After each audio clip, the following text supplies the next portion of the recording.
Aujourd'hui, on se retrouve à Kingston, en Ontario, avec Subaru. On s'en va faire un test hors route de la nouvelle Subaru Outback Wilderness. On est sur la route avec le Subaru Outback Wilderness. On a 2 heures de route pour atteindre l'endroit où on va faire du hors-route présentement. Fait que, en gros, regardez, Wilderness, le véhicule est lifté de presque 1 pouce. On a des pneus plus agressifs pour faire du hors-route. On a plus de plastique partout alentour du véhicule. On a aussi des plaques protectrices, skid plates, ces choses-là. On a aussi un finima sur le hood pour pas qu'on ait une espèce de reflet du soleil dans nos yeux quand on fait du hors-route. On a des fogs. On a aussi un gros rack sur le toit. On peut mettre jusqu'à 700 livres, si je me rappelle bien. Oui. Puis on a des petits détails à l'intérieur un petit peu différents. Oui. Puis aussi, première impression de conduite depuis qu'on l'a pris, puis on s'en va sur la route avec. Quand on accélère et on freine, on sent que ça balance beaucoup plus que les autres modèles de Outback. Ouais, on sent qu'il est un petit plus haut, il wiggle un peu plus. Là. Ouais. Ça, pour l'instant, c'est ça qu'on voit sur le chemin. Là, présentement, on est sur des routes un peu plus de campagne, environ à 60, 70, 80 km/h dans ces coins-là. Pour l'instant, c'est sûr et certain que on ne peut pas pousser le véhicule là, pour voir ses limites là, pour l'instant. Ça va être vraiment sur la piste hors route tout à l'heure. J'ai hâte de voir. De ce que j'ai pu comprendre, on va passer dans des endroits vraiment boiteux, dans l'eau. On va voir rendu là, mais c'est vraiment à ce moment-là qu'on va pouvoir exploiter le véhicule au maximum puis voir vraiment ses capacités hors route. Fait qu'en gros aussi, le Wilderness, c'est une édition qui va venir compétitionner contre les nouveaux Bronco Sport, Jeep Cherokee, Trailhawk, ces choses-là. Toutes des versions de petits VUS, un peu version hors route.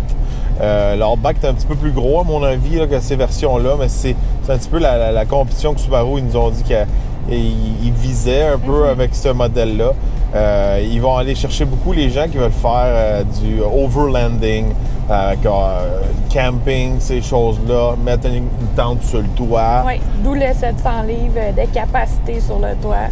Bon, fait que c'est du monde qui veut aller faire un petit peu, aller plus loin dans la trail. C'est pas un full off-roader, c'est pas un truck. Là. Non. Mais selon ce qu'ils nous ont dit, il est capable d'aller plus loin, puis à cause qu'il y a un petit peu plus de dégagement à l'avant. Là, il y a presque 9 pouces et demi, je me rappelle bien. Là, des fois, quand il y a un morceau de bois ou une grosse roche, on peut passer par-dessus. Fait que c'est un avantage. Fait que ça vous fait un beau mix pour les gens qui veulent justement aller un petit peu plus loin ou encore là, comme nous autres, là, on vit un peu plus en montagne. Là. L'hiver, des fois, là, la neige s'accumule, la charrue va passer. C'est le fun d'avoir un véhicule qui a un petit peu plus d'empattement, puis un petit peu plus haut, ces choses-là, c'est pratique. Moi, je pense que ça va être un modèle populaire quand même à date. Moi, je le trouve beau. S'il donne le rendement à quoi on peut s'attendre en hors-route, ça va être un bon petit véhicule.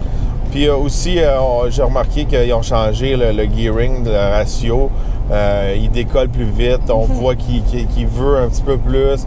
Ils ont mis vraiment une gear plus courte de hors-route. Que de ce côté-là, ça décolle un peu plus vite. C'est sûr qu'on a encore une transition CVT. Pas super fan de ça. Présentement, sur la route qu'on est... c'est une route à 80 km/h. J'ai de la misère à garder ma vitesse parce que ça monte puis ça descend. Puis une transition CVT, des fois, quand ça monte, mais ça réduit vraiment la vitesse. Ça ne garde pas bien ses gears. C'est pas constant. Fait qu'il faut tout le temps que j'ajuste ma vitesse. Tandis que dans un auto normal, c'est quelque chose ça va être moins achalant quand on a une vraie transmission. Oui. Ça fait presque 2 heures qu'on roule maintenant. C'est des petits chemins à travers les montagnes et tout. Donc, on monte, on descend. C'est pas des routes droites. À date, ça ressemble à quoi la consommation d'essence? On fait du 9,3 litres au 100 km. C'est sûr et certain qu'on peut s'attendre à des chiffres un petit peu plus élevés à cause que c'est l'édition Wilderness. On a des pneus un petit peu plus gros à faire tourner, plus agressifs. On a aussi, le véhicule est moins aérodynamique, puis le gear, le ratio est plus agressif. Encore une fois, ça va affecter l'économie d'essence. Mais, comment je pourrais dire, c'est pas drastique. Non. On approche la piste hors route. On est déjà dans un petit chemin qui s'en vient de plus en plus rough. Là. Oui, avec pas d'adresse, rien. Ils nous ont mis un GPS avec satellite et tout. Un GPS custom. Vous avez vu un peu le chemin de roche, de terre un peu défoncé sur lequel... On fait du rallye. Ouais, c'est comme du rallye. On se promène pour se rendre vraiment à la piste en route. Puis ça brasse pas trop à date. C'est assez surprenant. La suspension, elle fait bien sa job. Puis il tient bien la route. T'sais, on glisse pas ces roches. Là. On se sent en sécurité. Glisse pas ces roches. Là, oui. Juste parce que je l'ai ici. Tu le pousses pas mal, là. Pas tant. Les tailleurs sont pas hyper agressifs. Ouais. Ils ont un petit peu plus de coche pour aller dans du hors-route, mais c'est pas des tailleurs full hors-route. Ouais. C'est pas comme les Duratrac qu'on va retrouver sur notre Yukon qu'on a à la maison ou comme sur les pneus que j'avais sur mon AT4 là, auparavant. Non, mais on dirait que le véhicule, il est capable d'en prendre, d'après moi, avec des meilleurs pneus. Ça ferait la job. Oui, mais encore là, meilleurs pneus, on va faire d'autres sacrifices quand on est dans des chemins normaux. Si on est sur l'autoroute, ça fait plus de bruit, ça va être plus dur sur l'économie d'essence, etc., etc. On commence la piste hors route. Jules, tu te sens à l'aise? Bon, on a activé le X-Mode. Là. On s'est mis en mode neige et boîte. Là. Il y a quand même des grosses roches. Fait que là, on peut tu sais, si on serait dans un modèle ordinaire, je pourrais dire, là. On l'aurait déjà frotté. Ouais. Là, jusqu'à temps, ça frotte pas. Le système va bien. On n'a pas encore été une place qu'on met vraiment à l'épreuve la traction des pneus puis le système intégral jusqu'à présent. Mais là, on est plus vraiment en train de tester la suspension vraiment là d'un côté puis de l'autre. On va voir sur le screen ici, ça nous dit aussi comment que la puissance est impliquée aux roues puis aussi le degré de l'angle qu'on a durant notre session hors-route. Ouais. Là, vous voyez le chemin.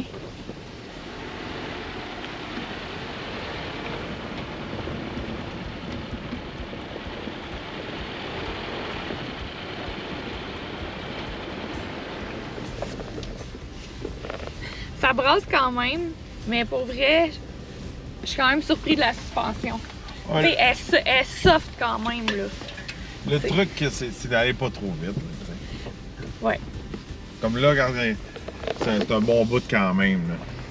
Ah, je sais pas si on peut le voir comme ça.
On a fini la piste hors route, on a escaladé des roches, on est allé dans la boîte, on est allé dans l'eau. C'était assez rough des fois, il fallait se tenir dans le véhicule, mais quand même, moi, je donne un thumbs up à la suspension parce que oui, ça brasse, mais c'est quand même soft, tu sais, ça fait pas des gros coups forts puis tout ça. Je pense par contre que si on aurait eu des meilleurs pneus, c'est sûr que ça faisait la différence. Puis comme Jules n'arrête pas de me répéter depuis tout le trajet en route, les pilotes aussi, ça fait une différence. Oui, la ligne de conduite, les angles d'attaque, tout ça. Je suis quelqu'un que j'ai grandi là-dedans. Mon père, il construisait des terrains de golf, puis on allait à des places qu'on fallait défricher, puis c'était du vrai off-road, là. C'était pas une piste off-road toute déjà designée, c'était vraiment une piste que c'est nous autres qu'il fallait la faire. Fait que j'étais habitué un petit peu à l'extrême de ce côté-là.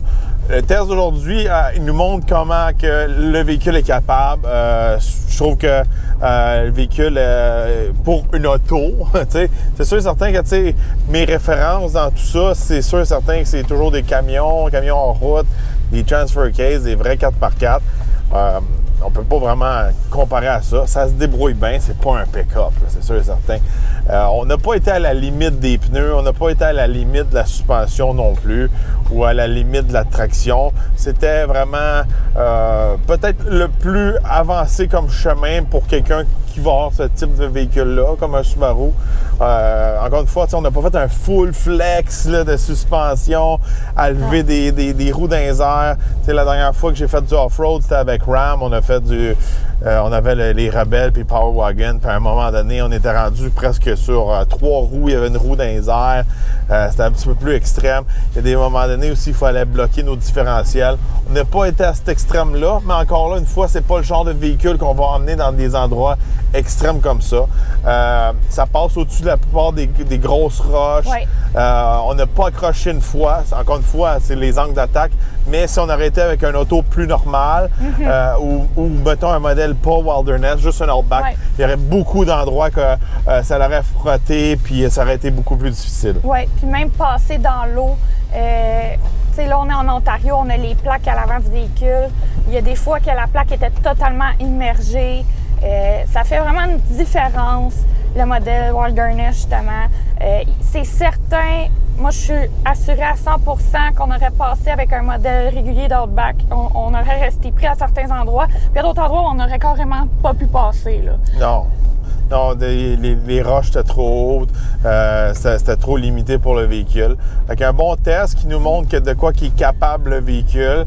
Encore une fois, le système d'attraction intégrale symétrique fonctionne très bien. Le X-Mode, encore une fois, c'est supérieur. On l'avait déjà testé l'hiver dernier dans le modèle XT Onyx. Là, on a vraiment un modèle plus avancé. Nos modes X-Mode sont encore plus avancés. Tout le long, on est en Snow and Dirt qu'ils appellent. Là, on est en Deep Snow et puis Mode. J'aime vraiment ça, le mode Deep Snow puis Mode. Je trouve qu'il garde tout le temps un petit peu plus son RPM haut. Il laisse un petit peu plus les roues spinner. Il est le fun à conduire en mode Deep Snow puis Mode. Oui. À un moment donné, on était dans une descente vraiment plus à pic, puis le Hill Descent Assist a embarqué, le système embarqué sur le véhicule, il a vraiment très bien géré ça. On l'a tout de suite senti. Il a embarqué aussi avec l'X-Mode. On n'a pas besoin d'appuyer sur le bouton pour qu'il embarque. C'est ça. Une fois quand on est dans le mode X, le véhicule se gère. C'est ça. Il détecte automatiquement qu'on descend une côte. Puis c'était vraiment facile. Là, regardez. Puis on va se le dire, là, aujourd'hui, là, il y avait d'autres gens avec nous qui essayaient le véhicule, des influenceurs qui venaient un petit peu plus de Toronto puis d'ailleurs. C'est des gens qui sont un petit peu moins habitués de faire du hors-route. Puis on a vu facilement que même si t'es un débutant ou quelqu'un qui n'est pas habitué, personne n'a eu de la difficulté, personne n'est resté pogné. Personne n'est resté pris, même s'il y avait des roches, de la boue, de l'eau, tout le kit, le véhicule se gère très bien. Fait que non, j'ai vraiment aimé mon expérience avec le Subaru Wilderness. J'ai bien aimé ça. Avec cette édition-là, je trouve qu'elle fait du sens. Je trouve qu'elle a sa place dans le marché. D'après moi, c'est un véhicule qui va bien se vendre quand même. Ouais, la mode est à ça. Regardez, surtout après la situation qu'on a vécue, l'isolement, tout ça.